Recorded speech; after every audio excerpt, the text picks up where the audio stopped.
Bab 114. Mendengar jawaban adik angkatnya, Mutiradu tersenyum. Engkau beristirahatlah, besok kita akan membereskan orang-orang yang ada di desa itu. Mutiara berkata sembari berdiri meninggalkan tenda untuk kembali ke tempat di mana Tania berada.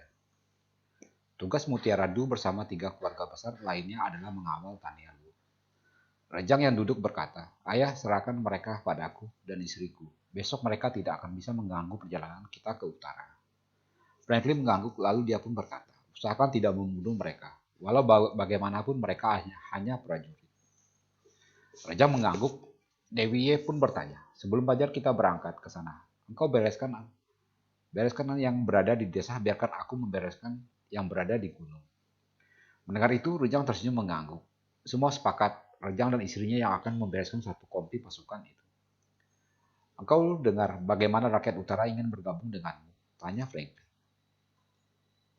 Tania mengangguk sembari menjawab, "Aku hanya ingin mengambil alih utara tanpa membuat rakyat menderita. Dan aku putuskan untuk tetap berada di Yusu hingga semuanya terwujud. Dengan keputusanmu ini, maka ibu kota akan segera pindah." Kembali Franklin bertanya. Tania tersenyum lalu menjawab, "Aku sudah memerintahkan muridku untuk kembali ke Ginzo dan mulai memindahkannya ke Tianjin." Franklin tersenyum lalu bertanya, "Siapa yang engkau utus untuk ke Tianjin untuk mempersiapkan semuanya?" "Bibi Sinta yang akan mengatur semuanya. Bibi akan berangkat bersama Bongdu ke Tianjin dan mempersiapkan semuanya sebelum semua orang meninggalkan Kinzu." Franklin mengangguk sembari berkata, "Bagus, jalankan semua. Namun engkau harus memperhatikan kondisi Kinzo. Setelah engkau pergi, bagaimanapun Kinzo adalah tempat asal keluarga kita." Tania mengangguk. Di keesokan paginya, Rejang bersama istrinya berangkat dengan Raja Wali mereka. Saat melihat desa yang dimaksud, mereka turun dengan melompat dari punggung Raja Wali mereka. Semua prajurit mengelilingi suami istri itu dengan memegang tombak dan pedang. Melihat kecantikan Dewi Ye, mereka lupa bagaimana cara suami istri itu datang. "Siapakah kalian?" bentak mereka. Rejang melangkah maju dengan terbincang-bincang sembari tersenyum. Dia menjawab dengan kembali bertanya, "Apakah engkau komandan di sini?" Orang tadi yang membentak tertawa lalu menjawab, "Engkau si pincang tidak pantas bertemu dengan komandan kami." Mendengar itu, Dewi Ye bergerak memukul mulut orang yang tadi menghina suaminya. Walau sudah berusaha untuk menghindar, namun gerakan Dewi terlalu cepat. Dalam sekejap, orang itu berteriak mengadu-ngadu sembari memegang mulutnya yang pecah penuh darah. "Siapa lagi yang berani menghina suamiku?" teriak Dewi Ye. Semua prajurit terdiam melihat gerakan Dewi Ye yang begitu cepat. Hingga mereka tidak tahu kapan Dewi Ye mulai bergerak. "Sekarang, panggil komandan kalian," bentak Dewi Ye. Semua tidak menjawab. Mereka hanya bersiaga jika ada serangan dari Dewi Ye kembali. Jika mereka tahu siapa wanita cantik di hadapan mereka, tentu para prajurit itu akan merasa gentar. Pada saat itu, pedagang tua yang kemarin melayani Denisi maju. "Aku Chen Lao, komandan di sini. Ada apakah engkau mencariku?" tanyanya. Rejang maju sembari tersenyum. Dia pun berkata, "Usiamu sudah tinggi, masih bertugas. Aku kagum padamu." Chen Lao mendatangi Rejang sembari menyeringai merendahkan Rejang. Namun Rejang tidak memperdulikannya. Dia melambaikan tangannya ke arah Chen Lao. Chen Lao yang berdiri dengan sombong itu terkejut ketika ada tarikan yang begitu kuat yang memaksanya. Walau dia sudah mengerahkan semua tenaga kekuatannya, namun dia tetap tidak dapat menahannya. Sedangkan Rejang yang masih terus melambai tangannya sembari berkata, "Engkau kesinilah." Ketika dia sudah tidak dapat lagi menahannya, maka tubuh tuanya melayang bagai daun dan jatuh terduduk di hadapan Rejang. "Kalau tidak ingat pesan ayahku, mungkin engkau dan semua orang-orangmu ini sudah tidak bernyawa lagi. Sekarang panggil pulang semua orang-orangmu yang ingin menjebak rombongan ayah yang akan lewat," perintah Rejang. Mendengar itu, lutut lelaki tua itu gemetar. "Apakah engkau Rejang Li, putra Raja Dewa Perang?" tanyanya. Dewi yang berdiri di sisi suaminya menjawab, "Engkau benar, suamiku adalah Rejang Li dan aku adalah Dewi Tangan Pedang." Setelah mengatakan itu, Dewi Ye menggunakan topeng tipisnya. Melihat itu, semua prajurit meletakkan semua senjata mereka lalu bersujud memohon pengampunan. "Apakah engkau tidak mendengar perintah suamiku?" tanya Dewi Ye lagi. Sang komandan yang masih terduduk memberi perintah kepada anak buahnya untuk menarik mundur semua pasukan yang berada di sisi kanan kiri gunung. Rajang tersenyum melihat itu. Dia lalu berkata, "Engkau bangkitlah, mari kita duduk sambil menikmati." Dewi yang langsung bertindak sebagai pelayan menyiapkan teh untuk suami dan Cenlau. "Engkau minumlah teh. Tidak ada racun di dalamnya," canda Rejang Li. Cenlau mengambil teh dan meminumnya. Setelah minum, dia menunduk lalu berkata, "Maafkan kami, hanya menjalankan perintah. Rejang tertawa mendengar itu, lalu dia menjawab, ayahku seorang militer. Aku tahu engkau berada di sini karena perintah, namun aku juga berterima kasih padamu, karena sudah menarik orang-orang. Jika tidak, mereka semua akan kehilangan nyawa mereka. Bisik Dewi sembari tersenyum. Chen Lao mengangguk sembari berkata, aku tahu, misi kami ke sini adalah bunuh diri. Karena yang kami hadapi adalah orang-orang yang bukan lumrah lagi manusia. Raja mengangguk lalu berkata, sudahlah, yang penting kalian masih hidup. Lagi pula kami hanya ingin bertarung dengan guru negara kalian. Setelah itu kami akan kembali ke selatan. Chen Lao menjatuhkan dirinya bersujud lalu berkata, Tuan Muda, aku mohon, bawalah kami ke selatan. Kami bersumpah akan setia pada Raja Dewa Perang. Kembali Rejang tersenyum lalu berkata, engkau bangkitlah. Percayalah, cepat atau lambat negeri ini akan kembali bersatu di bawah kendali keluargaku. Jadi engkau bersabarlah, menunggu waktunya tiba. Chen Lao mengangguk sembari menjawab, baik Tuan Muda, semoga nyawaku masih menempel di tubuhku dan menyaksikan waktu itu. Raja mengangguk sembari meminum minuman yang disediakan istrinya.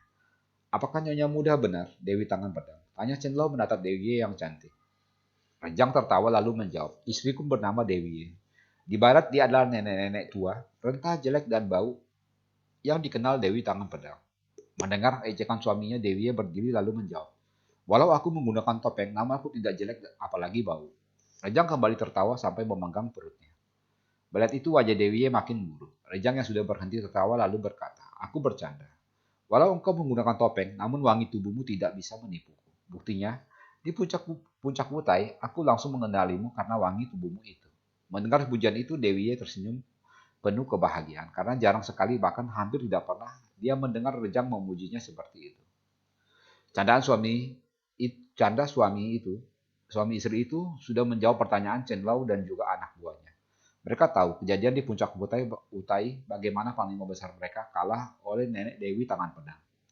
Dan di puncak itu juga, sang nenek dikalahkan oleh pemuda pincang. Ternyata pemuda pincang itu adalah Rejang Li, tuan muda keluarga Li, suami dari Dewi Tangan Pedang yang ternyata masih muda dan cantik. Dewi bersuit memanggil Raja Wali emasnya. Saat Raja Wali itu hinggap di lapangan kosong, semua orang terkejut menatapnya. Dewi berkata, engkau carilah daging segar untukku. Karena tuanmu memujiku, maka dia pantas mendapatkan daging panggang buatanku. Raja Wali itu menguik lalu terbang tinggi meninggalkan desa itu menuju hutan di balik gunung. Melihat itu semua takjub pada burung besar itu, namun tak satu pun dari mereka yang berani bersuara. Sementara menunggu Raja Walinya, kembali Rejang mengumpulkan kayu bakar yang banyak terdapat di desa itu. Para prajurit melihat itu bangkit lalu membantu Rejang yang terpincang-pincang membawa kayu bakar. Setelah terkumpul cukup banyak, Rejang dengan tenaga dalamnya menyalakan api yang langsung membakar kayu-kayu itu.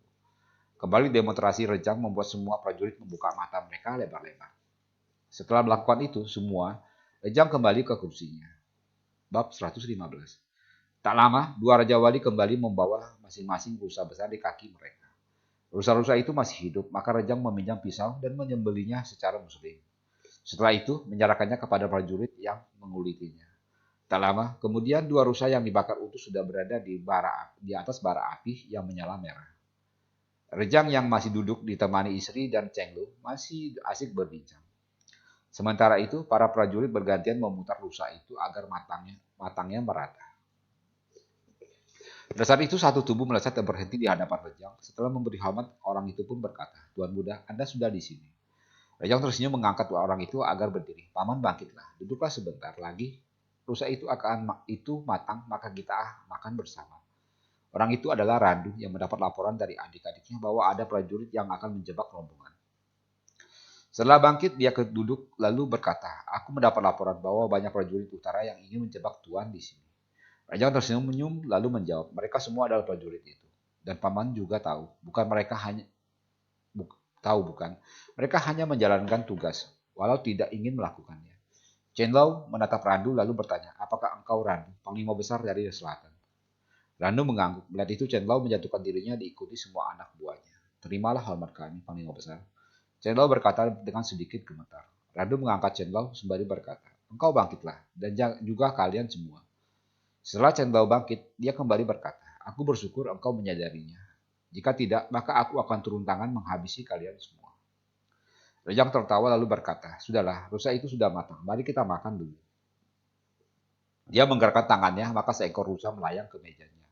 Dewi dengan tenaga dalamnya memotong rusa itu menjadi beberapa bagian. Potongan itu terlihat rapi bagai sayatan pedang. Rejang mengambil sebagian dan menyerahkannya ke prajurit sembari berkata, mungkin ini tidak mengenyangkan kalian, namun cukup untuk mengganjal perut. Dan potonglah satu ekor itu dan bagi rata agar kita bisa makan bersama. Prajurit menerima potongan daging itu dengan membungkuk dalam. Melihat sifat Rejang, mereka benar-benar sudah tunduk padanya.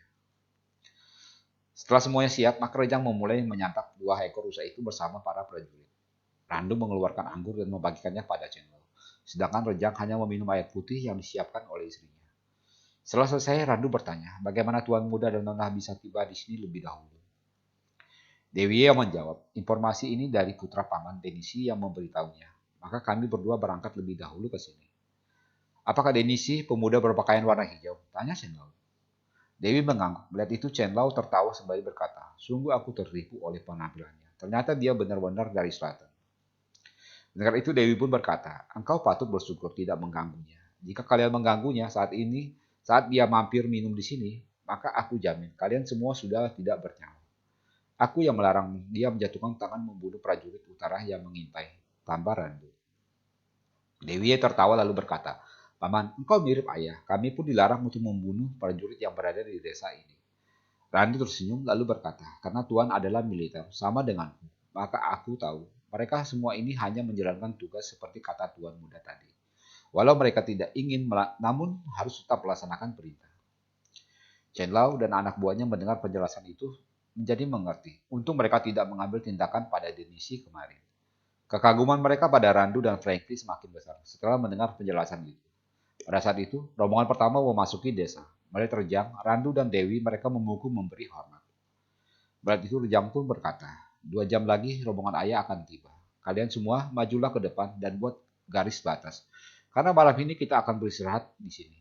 Puluhan orang itu pun bangkit lalu melaksanakan perintah Rejang membuat barikade di sekitar 100 meter dari desa itu. Paman, engkau mintalah para anak buahmu untuk menyiapkan rumah-rumah untuk ayah, kakak, dan bibiku. Pinta Rejang pada Shenlau. Mendengar itu, dia bangkit dan memerintahkan prajuritnya untuk membersihkan rumah dan menyiapkan tempat untuk mendirikan tenda. Maka semua prajurit itu pun melepas seragam mereka menggantinya dengan pakaian biasa, lalu mulai membersihkan rumah dan tanah kosong. Agar ketika rombongan tiba, tinggal membangun tenda saja tanpa repot membersihkannya lagi. Sementara, di meja Randu menjawab pertanyaan Raja, tidak perlu murid-murid Tuan Muda. Dan Nona yang turun, maka kami 36 saudara sudah cukup untuk menghabisi seluruh pasukan utara. Chenlo terdiam menatap Randu. Dia tahu bagaimana kekuatan Randu, namun siapakah saudara yang dia maksud? Usahakan untuk tidak membunuh, cukup lumpuhkan mereka. Perintah Rejang. Randu membungkuk sembari menjawab, aku laksanakan. Bagaimana jika mereka ingin membunuh para paman dan bibi? Tanya Dewi. Rejang tersenyum menjawab, paman dan bibi adalah murid ayah. Mereka adalah dewa perang sesungguhnya. Untuk menghentikan ribuan pasukan itu bagi mereka bukan masalah. Bahkan mereka bisa menghentikan pasukan itu tanpa membunuh mereka. Dewi diam lalu berkata, jika mereka terlalu ngotot, maka izinkan aku membabat habis mereka. Rejang menggelengkan kepalanya lalu menjawab, istriku, jika engkau menggunakan jurus tangan pedangmu, maka sekali bergerak, mungkin ratusan orang akan terpotong. Engkau lihat mereka ini, juga prajurit utara. Jangan lupa ya, subscribe dan komennya. See you!